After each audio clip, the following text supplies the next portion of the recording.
Hello, everyone, and welcome back to the Right Space podcast, where we help you breathe, dream, create, and be inspired.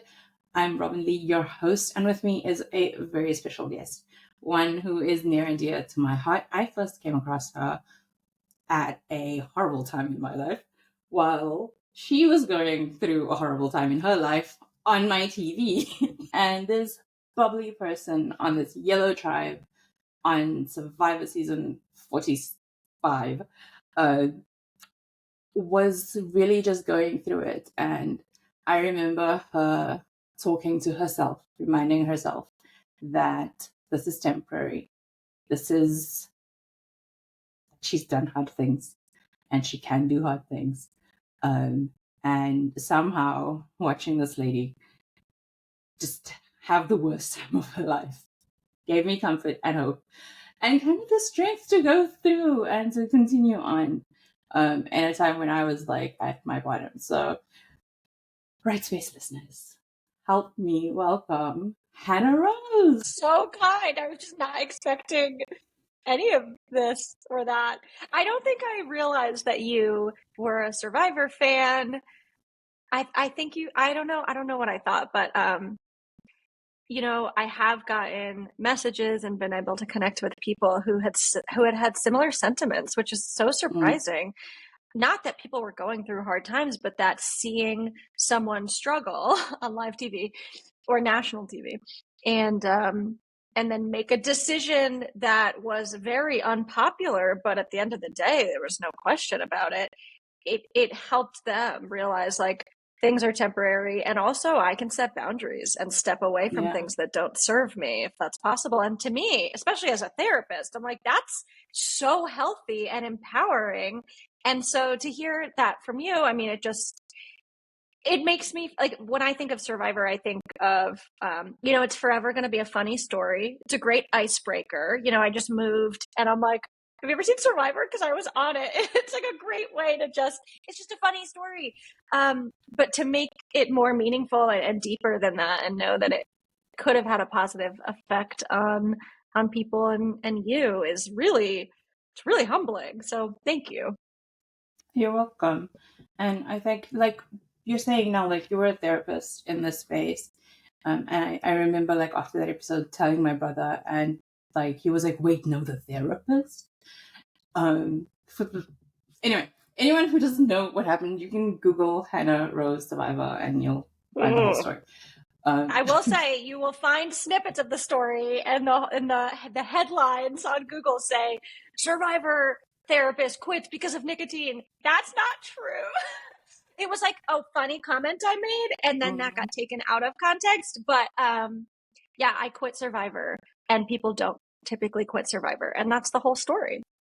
Yeah, that's the whole story. And there was something in it though, like I'm actually happy that they gave the story time, because there were these moments when you were talking yourself through it, and through like the tears and the fact that it sucked and your shoes were wet and all of that.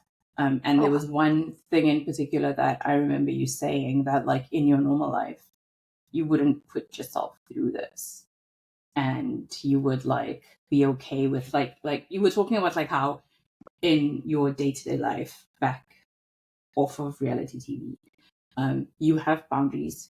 You are okay saying no to things.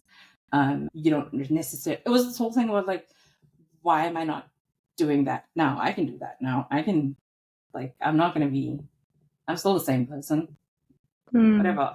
And that just like there was just something about the way that you said it, and the way that you were like kind of being a therapist to yourself in the moment. It really spoke to me, because like I'm a business owner, a small business owner, solopreneur person. And I think a lot of entrepreneurs and founders at any scale of the game, they go through that thing where it's like, but I have like 50,000 employees, or but like, what happens? I quit my job to start this thing. Like, what does it say about me if I fail? And kind of that moment, it's something that I'll like carry with me forever. which is why this is like so special. But it's that, like, if I go back to the corporate world, it doesn't mean that like I failed or whatever. It's a decision that I've made, and I can be okay with it. And the millions of people, or like podcasters, they're like, you should put your voice out there. I'm one of the people who says you should put your voice out there because people can learn from your story. And actually, if you decide 5 years down the road that you don't want to do podcasting anymore, or you don't want to be like a content creator anymore, that's okay too, because those people, they can find inspiration everywhere else. They can, they were fine before you, they'll be fine after you. Like just taking that time to be a bit selfish, not necessarily in a bad way. I think being selfish has gotten a bad rep, and it is bad in some ways, but like in this case, just like thinking about yourself and putting your needs first, putting like your mask on first, is like so powerful, and a thing that I think business owners kind of need to, especially like in the early years, need to kind of be okay with and own a bit more. Absolutely. Absolutely. Also, while I talk, I'm going to move to another location in my home because, like I said, we were recently in a hurricane and no one has Wi-Fi, and we're using like a temporary Wi-Fi and it's really bad. So I'm just going to be here. Okay, I'm here now. That's okay. And okay. Yeah, I hope the quality's not too horrible. But yeah, I mean, I agree with everything that you said. So I also am a business owner, and have had a lot of different identity shifts and realizing that what I do is not who I am. It's a branch of who I am and how I am. And, getting trained as a therapist and leaving my job in treatment centers, working with addiction to be in private practice, that was a massive shift. And I really kind of struggled with, but these people need help, but I need to take care of me. I'm burning out. And if my cup isn't filling, I have nothing to pour from. And so that was the first shift. And then a couple of years later, deciding to transition to a group practice and start hiring therapists. And it just kept growing and growing. And I realized I couldn't keep seeing as many clients as I was seeing. And then when I got cast on Survivor, which was very accidental and not a life dream and not something I thought and planned out, I just submitted an application kind of as a joke because I was bored during COVID, and realizing like, yeah, you know what? I'm just going to keep saying yes. I'm just going to keep, like, what an experience. Didn't think that through. And I eventually made the decision to transition out the rest of my clients because I did not feel comfortable competing on a competition reality show, half naked on an island, and then having clients. That's just a weird boundary for sure. And so that was also a huge shift. Like, is this selfish? And I left the country for a month, and now the practice has continued to grow, and I just run that practice. And I think, and I don't see clients, but I am a therapist. And so there's a lot of, I think, shame narratives that come into making decisions that benefit you. I have so much more energy. I have so much more of a capacity to be present for the therapist and to provide supervision. And, I'm happier and I'm not burnt out. And similarly, when I was on Survivor, I think, the only thing that would have kept me in the game was I don't want fans who I don't know to be angry, and I will get so much backlash on the internet, which I did. And I just had this moment at tribal council when it started drizzling, and I just thought, so I'm going to sacrifice my authenticity and what I know to be true for me because I want to make a bunch of strangers like me? That is not what I stand for. And so I knew that it would make people upset. And a lot of the feedback I got was, it was selfish. You took someone's spot. And former Survivor players like Tyson have said to me, you didn't take anyone's spot. You earned that spot. Someone would have been voted off, and you figured out it wasn't for you pretty quickly and made a decision to leave. And I'm like, yeah, I have zero regrets. So I think, the word selfish, I wouldn't call it selfish. I'd call it self-care. I think they're so different. And for me, self-care is everything because I cannot pour from an empty cup. And I think, like you were talking about, is this a failure, et cetera? I think shame really comes into play. And shame is essentially taking guilt, like, oh, I feel badly about this, and swallowing it whole and internalizing it and saying, this is who I am. And so being a quitter, quote unquote, to me is not a shame-based narrative. Do I walk away from things that are super unhealthy for me? Yes, I do. I find a lot of pride in that. And so identifying where we hold shame and being able to process and walk through that, I think is paramount as business owners, as humans. I just think it's huge in our journey. Yeah, I like what you mentioned there about like shame being this thing that you feel guilty about, and then you kind of, instead of like dealing with it, like you take it and you put it on yourself, you kind of wear it, instead of just experiencing it and like letting it go. You are a business owner. Tell us a bit about your business. Yeah. So it's a group private practice. We offer virtual counseling. This is something that happened, in the wake of COVID. And I just saw that there was such a need. I was a therapist in network with most major insurances here in America. Managed care is huge, and insurance company, people are always saying, I can't find a therapist who takes my insurance. And so that's my husband. And so we'll move this way, was doing that. And I just kind of had a random thought one day of maybe I'll hire someone because I'm always full, always on a wait list. And if I am able to give other therapists the space to provide this service and be in network with insurance, that will help more people. And a lot of therapists don't want to go into private practice because they have been told and tell themselves, I'm not a good business person. I don't know the business stuff. And it's like these false narratives of imposter syndrome, like who am I to run a business, which I still feel like that sometimes. And so I started hiring people. And like I said, it just continued to grow. And so now we have, I think, 25 or 24 therapists who are in network with insurance, provide counseling across a wide array of specialties. And it's like, wow, there was a need and we're filling it. And there's still such more of a need, but it feels really awesome. But I don't identify as like, oh, I own a business. Because to me, it just feels, it's almost like I've been conditioned through school I've been told therapists don't make good business owners because they're too empathetic, because they're too generous. And I'm like, let's operate from a position of abundance rather than scarcity. There are enough clients to go around. And I think one of the reasons Rose Wellness has done so well is like, I tell people upon interviewing them and hiring them, hey, when you want to start your own practice, go ahead.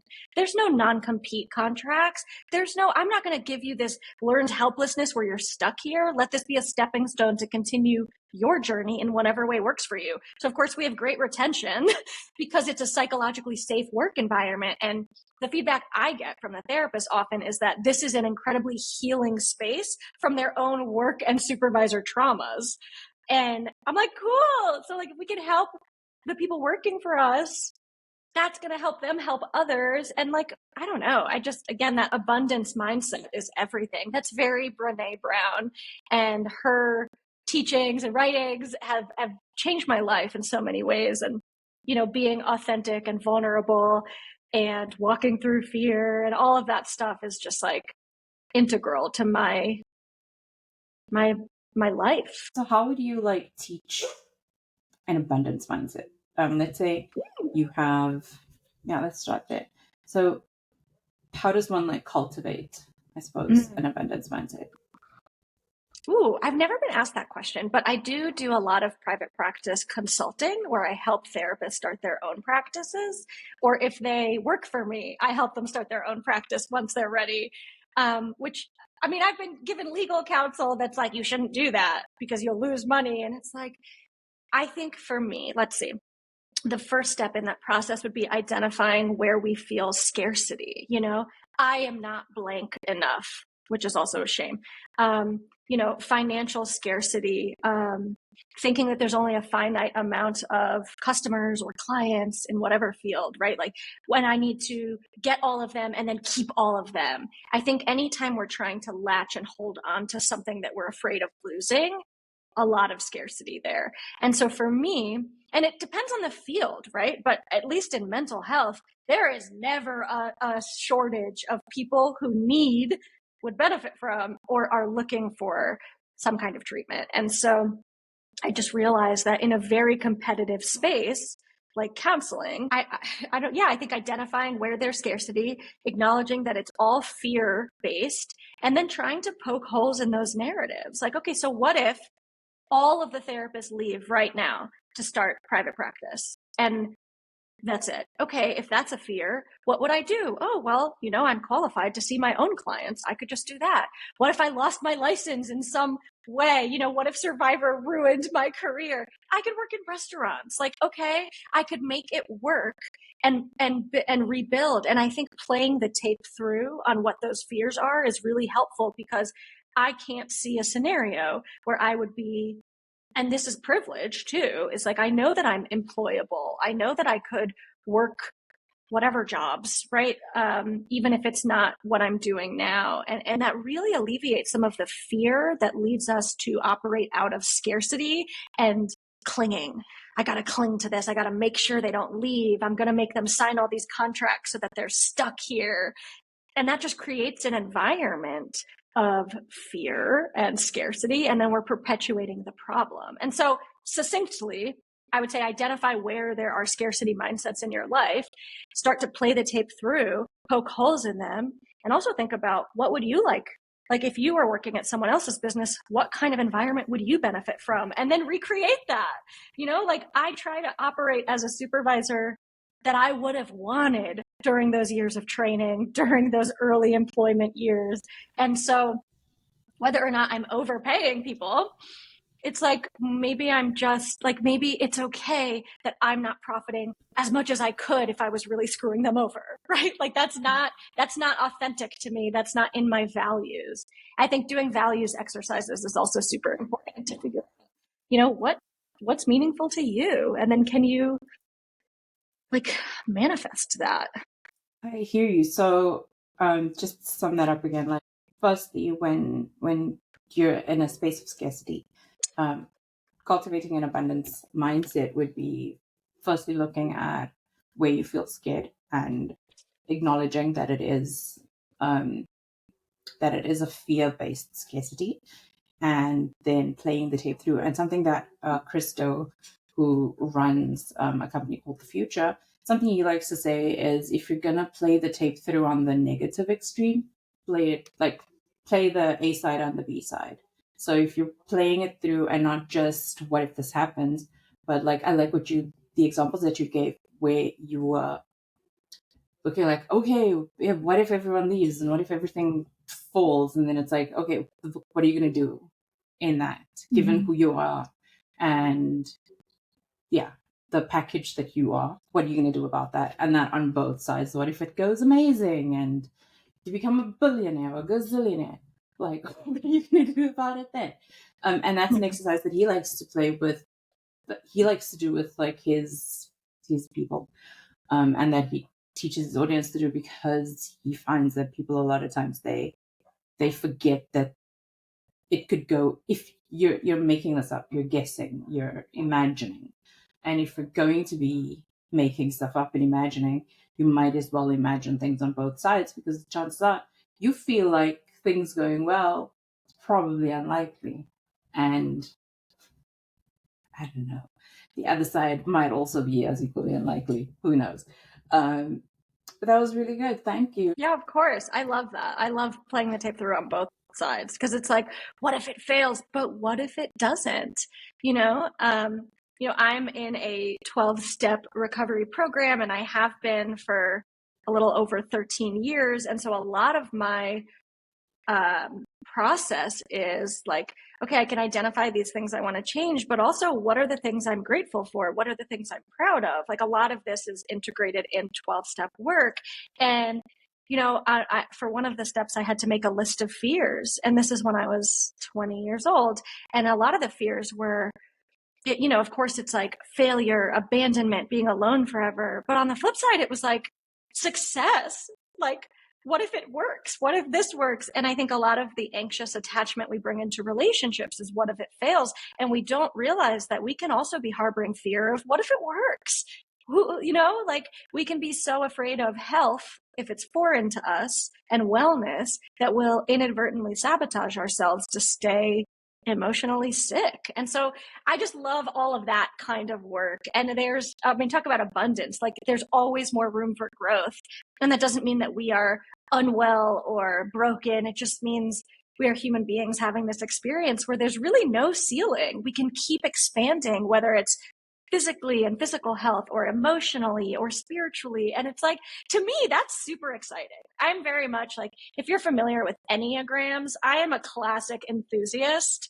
I'm just so enthusiastic about most things because how cool that we get to do this. That's how I feel. Like, I get to do this as opposed to I have to do this. Oh no. How's my internet? Let's try to move. Yeah, it's okay. I couldn't hear you for a second there. Okay. I'm moving to a new location to see if that helps. That's better. That should be cool. So you were saying you're an Enneagram enthusiast. Yes. And so I'm not like an Enneagram girly per se, but I have friends that are, and they're like, oh, you're a 7. And I guess there are tests you can take online to figure out. It's kind of like personality type. And the enthusiast is exactly what it sounds like, just super enthusiastic about a whole range of things. And for me, I think clearing away anything that blocks me from my own light or enthusiasm is so important. It's like my favorite quote by Rumi is, your task is not to seek for love, but merely to seek and find all the barriers within yourself that you have built against it.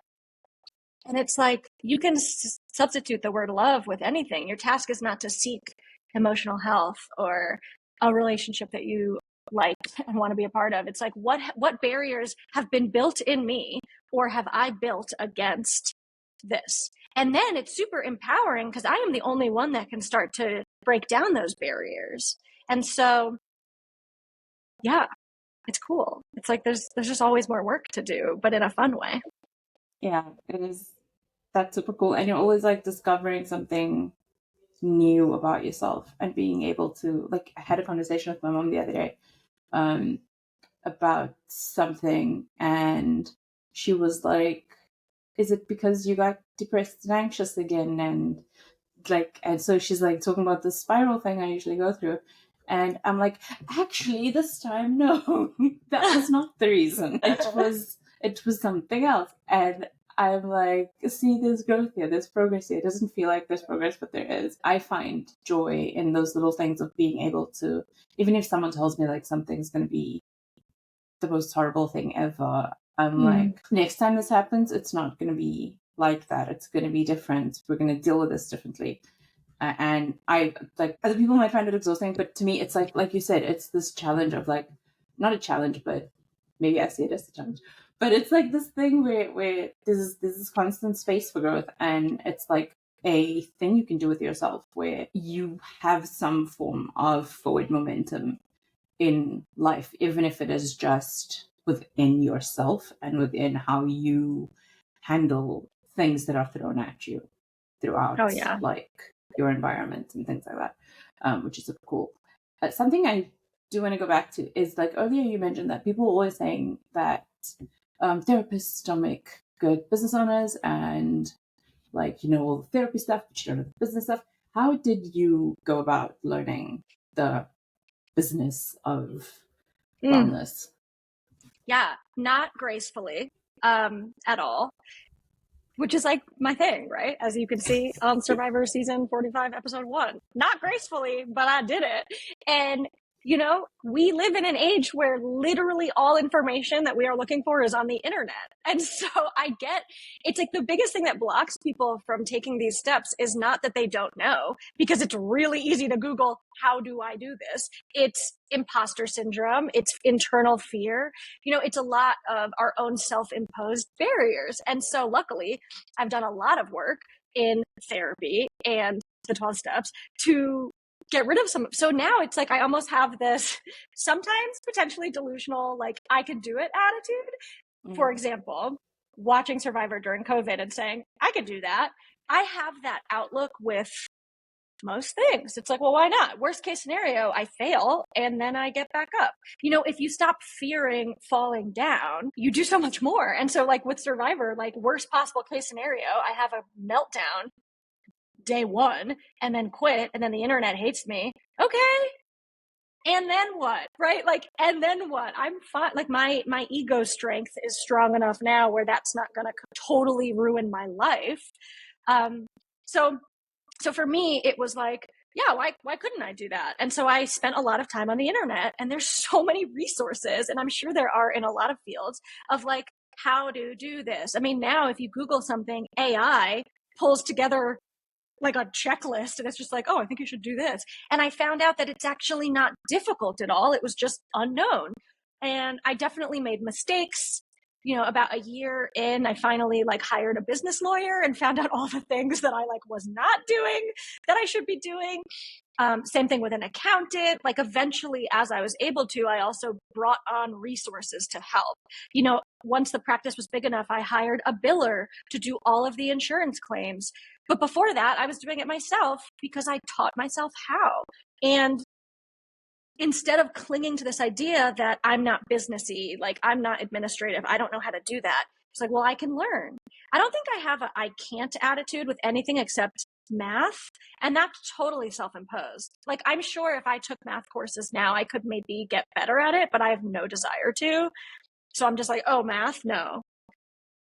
But like that's not hindering my life in any way that I know of at this point in time. So I'm fine with it. But yeah, I just Googled it. It's like, how'd you start your own practice? I Googled it. And so I do think people often think about like the logistical and practical steps of like how to do this, how to get from A to B. But in my mind, it's so much more about the internal, emotional, and mental process of what hurdles do you have to get through, which is a very typical therapist mindset, but it's also true.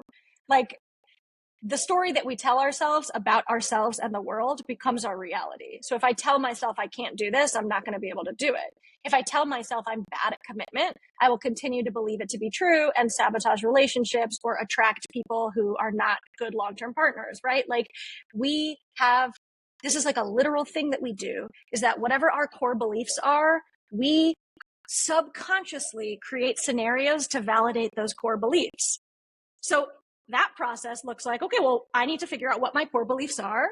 What actions am I taking to validate these core beliefs? Where can I dispute those narratives and poke holes and make changes? It's like there's never any end for growth. And so business wise, can you get a mentor? Can you reach out to someone to help? Can you just Google it and try to get as much info as possible? But really, can you walk through the fear of the unknown, the fear of failure, and know that you will still be standing at the end of it, even if it's public humiliation and disgrace? Like, it's not that deep. Yeah. That's really beautiful. And if someone had to, because one of the, like, there are two things that people in my community or in my audience that typically comes up, and it's imposter syndrome or fear related to like pricing and specifically like saying their prices to a client or a customer. And yeah, and the other one would be like around their, okay, let's do the pricing one first. So let's say you have someone who's supposed to do this, they have to do this anyway. And are there any exercises or things that they can practice while they're still like struggling through it and they have to still do these calls that you can, yeah, are there any exercises that they can try to maybe get rid of that, not get rid of it, but to start facing the fear and growing? Because I think it is a big thing that sets people back and not like valuing themselves properly and not like charging what they, not even like what they're worth, but charging what's fair. Because like your worth isn't tied to someone pays you, like that's just the price they pay. So what's some exercises that they can do to like just get over that? Such a good topic. And not one I think about that often unless I'm working with new therapists who are like, oh, my fee will be $50. And I'm like, what? Like, what? Like, what do you mean? I think first and foremost is gauging the field, right? Like, whatever field you're in, looking at similar companies, looking at similar practices, whatever it may be, and just getting an average of like, this tends to be the average of what people are charging for this service. Because then you're taking emotion out of it for a minute and just saying, okay, so like, yeah, if I charged $1,000 for a counseling session, because I think my worth is gold, like that's just delusional because no one is charging $1,000. Like that's just absurd. Now, I think most of us would not err on that end of the spectrum.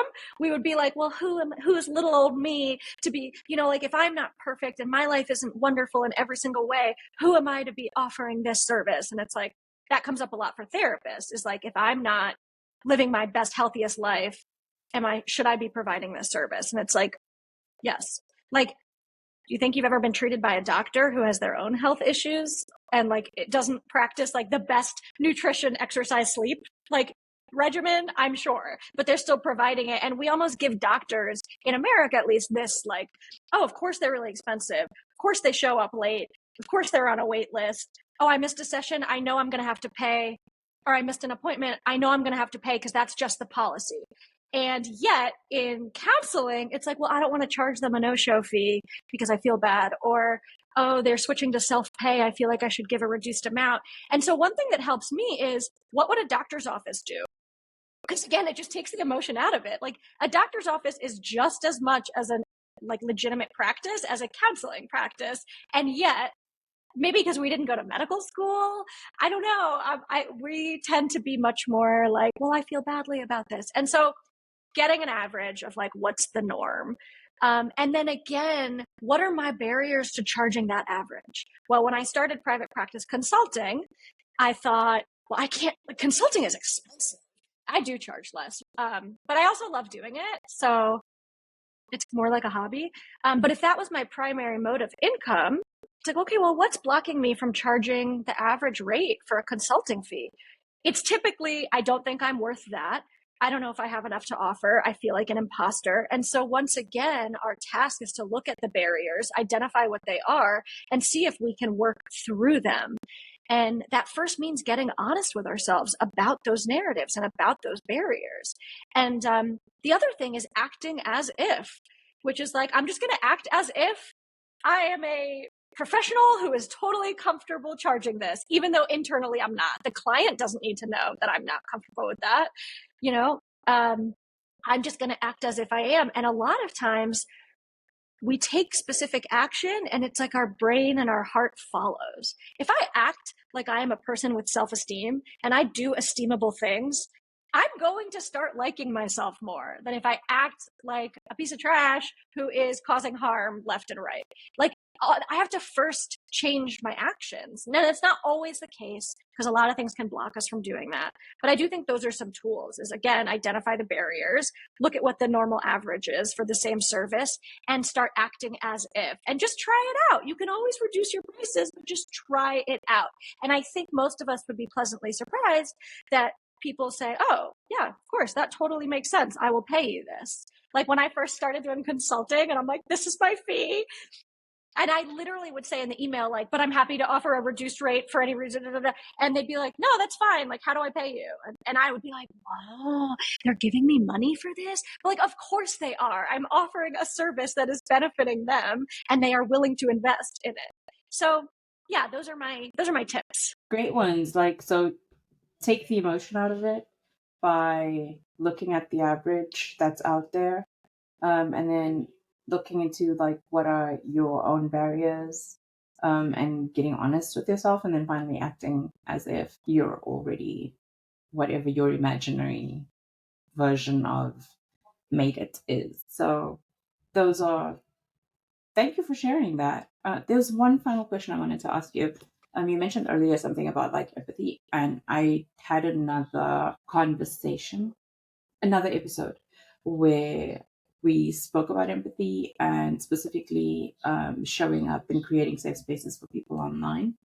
And since you're here, I thought I would ask you for your take on that.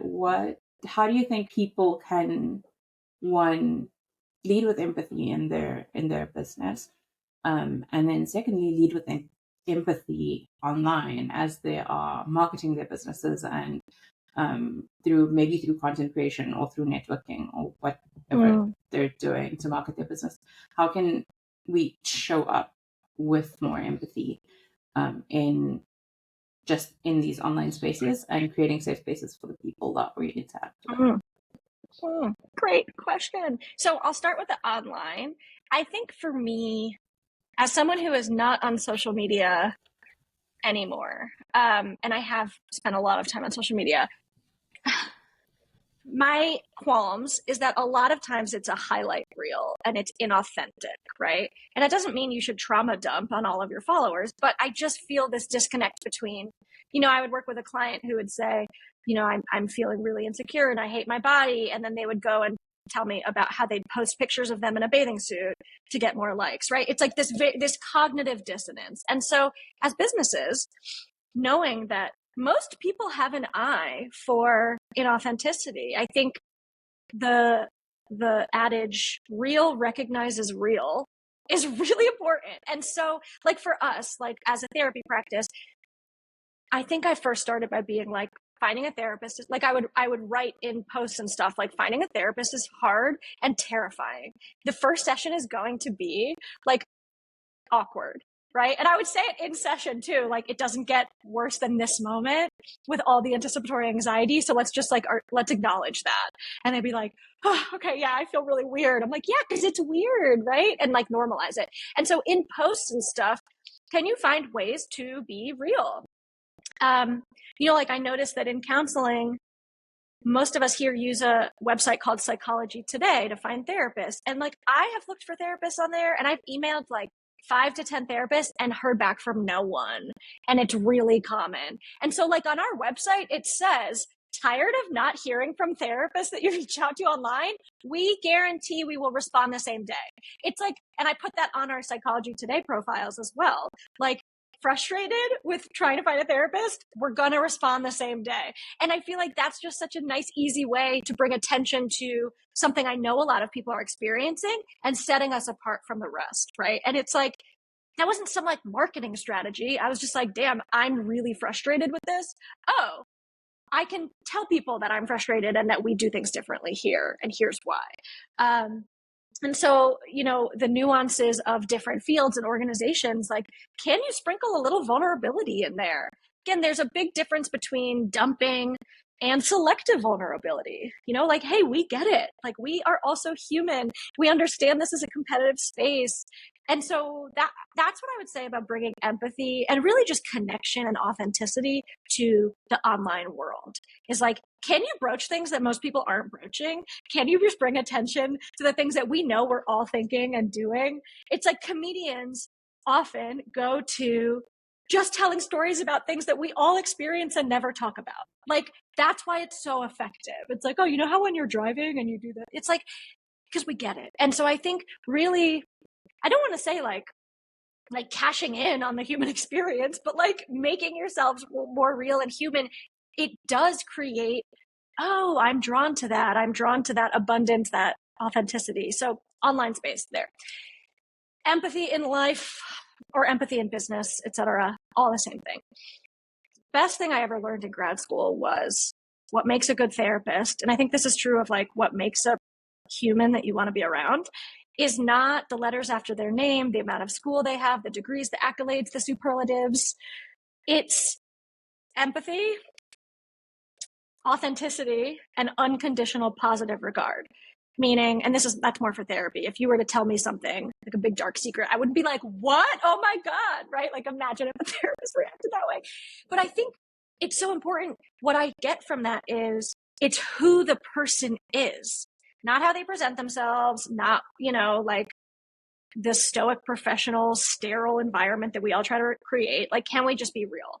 And there's something so attractive and magnetic about that. And so once again, the key is, what are my barriers to authenticity and empathy? Do I practice empathy towards myself?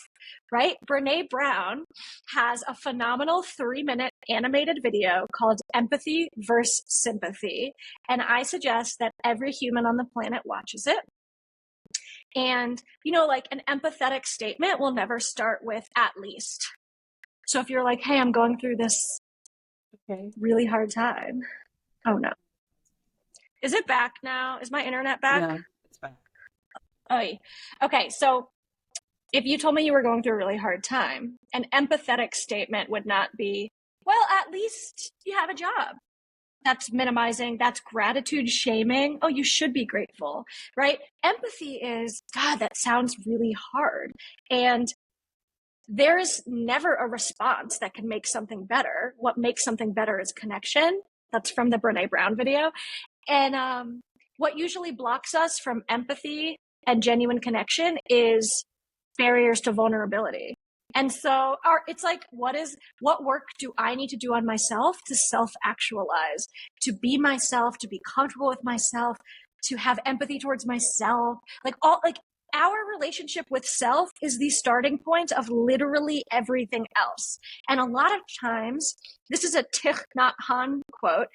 He says something along the lines of, we try to facilitate change by watering the leaves and not watering the roots. So like, if I change all these things outside of myself, if I change all these circumstances, and it's like, bro, you have to water the roots, because if I'm growing and healing and changing, my whole reaction to life changes. And it's such a cliche, but it's so true. But it's not about how things are and what's happening to me. It's about how I'm showing up and responding to my life. Like, two people can experience the exact same thing externally and have a totally different experience. What's blocking me from changing how I respond and react to life? And really cultivating and healing our relationship with ourselves is what allows us to show up more empathetically towards others. The less I judge myself, the less I'm judging others. The less I gossip about other people, the less I'm going to live in fear that they're gossiping about me. Like, it's so simple and yet takes a lot of work. Thank you so much, Hannah, for making the time to speak to me. This was really like one of the best days of my life ever. I'm so happy that we got to talk like about businessy stuff and things that we're both passionate about. Yeah, it was such a pleasure having you here. Where can people find you? Where can they show support towards the work that you do? Yeah, I'm like, catch me nowhere, because I am not accessible to the public, but I do have a YouTube channel because I love, if you can't tell, just like talking about things. And I used to do a lot more like public speaking. And when COVID happened, I was like, well, I'll just talk into the camera and upload it to the internet. So I do have a YouTube channel. What is my YouTube channel, actually? It is... Yeah, it's Rose Wellness. It's youtube.com/Hannah Rose, LCPC. But it's on our website, which is rosewellnesscounseling.com. We only provide clinical services to residents of Maryland, United States, because that's how licensing laws are here. And besides that, you won't see me anywhere else on the internet because I loathe social media. But I understand it can be useful for business, but just not for me. On LinkedIn, when your therapist you usually post something. Yes, I always forget that. To me, it doesn't count as social media because it's too boring to endlessly scroll through. You know what I mean? Like, I don't count LinkedIn. I'm like, I'm not going to sit here for hours on LinkedIn. You're in the wrong spaces on LinkedIn. Oh, my LinkedIn is dull. It's like, congratulate so-and-so for starting a new position. And I'm like, yeah, that's cool. But like, I'm not going to scroll forever. Unless there's like some drama on a post, and then I'll like read it all. That's fun. Okay. Well, she is on LinkedIn. Most of my audience is on LinkedIn. And yeah, so I'll drop all the links in the description or the show notes, depending on where you're listening. And yeah, thank you so much, Anna. Once again, it is just such a pleasure to have you here, and I hope that we'll be able to talk again sometime. Yeah, I would love to. This was amazing. Robyn-Lee, your energy and passion for this is like contagious. And also, again, just so kind and humbling and healing that my experience Thank had an impact you. on you. I was not expecting that. So thank you for sharing that.